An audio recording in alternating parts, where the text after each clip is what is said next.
সাংবাদিক বন্ধুগণ, আমি আপনাদের অনেককে চিনি, আপনারা আমাকে চিনেন। মেয়র নির্বাচন হয়ে গেছিল। মেয়র নির্বাচনে সমস্ত কমিশনাররা আসছিল, নির্বাচন কমিশনের লোকজন। এদের বাহ্যিক রূপটা যত সুন্দর, ভিতরটা তার উল্টা তত বেশি অসুন্দর। আপনারা সবাই সাক্ষী। কি বলেছে?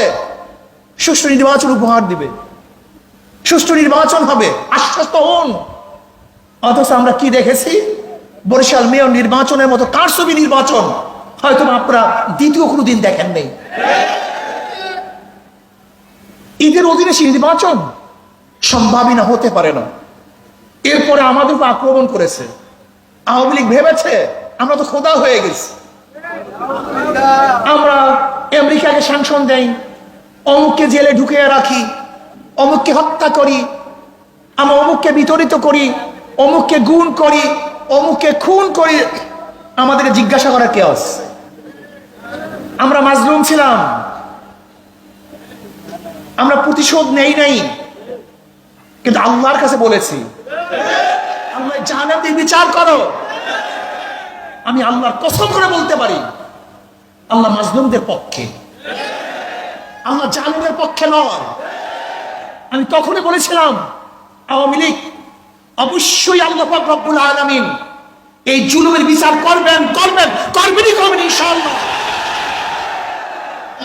তুমি ভাবতেও পারবে না, তুমি ভাবতেও পারবে না তোমার অবস্থা কি হবে ইনশাআল্লাহ। তুমি ভেবেছো তুমি ফেরাউনকে অতিক্রম করেছো, তুমি ভেবেছো তুমি নমরুদকে উপেক্ষা করেছো, তুমি ভেবেছো তুমি মুসলিমকে অতিক্রম করেছো, তুমি মুসলিমকে হিটলারকে অতিক্রম করতে পারো, কিন্তু আমার মাওলার শক্তিকে অতিক্রম করার ক্ষমতা তোমার নাই।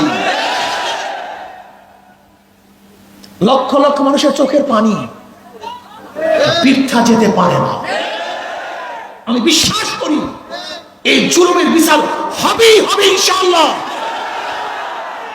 আমাদের কোনো দৌড় ছিল না, কোনো দৌড় ছিল না, কোনো দৌড় ছিল না। আওয়ামী লীগ ভেবেছে এত মানুষকে মেরেছি, এত মানুষকে আক্রমণ করেছি, কিচ্ছু হবে না, কিন্তু আল্লাহ পাক রব্বুল আলামিন সমস্ত রক্তকে সহ্য করতে পারে না। সব রক্ত এক রক্ত নয়, সব চোখের পানি এক চোখের পানি নয়, সব নিঃশ্বাস এক নিঃশ্বাস নয়। আমি বিশ্বাস করি এই হাজারো মাজলুমদের চোখের পানির কারণে, এই চোখের পানি ওদের জন্য আগুন হয়ে দাঁড়াবে ইনশাআল্লাহ। এই আত্মা, এই নিঃশ্বাস ওদের জন্য বোমা হয়ে দাঁড়িয়ে ইনশাআল্লাহ। মাজলুমদের এই আহাজারি ওদের জন্য ধ্বংসের কারণ হবে ইনশাআল্লাহ।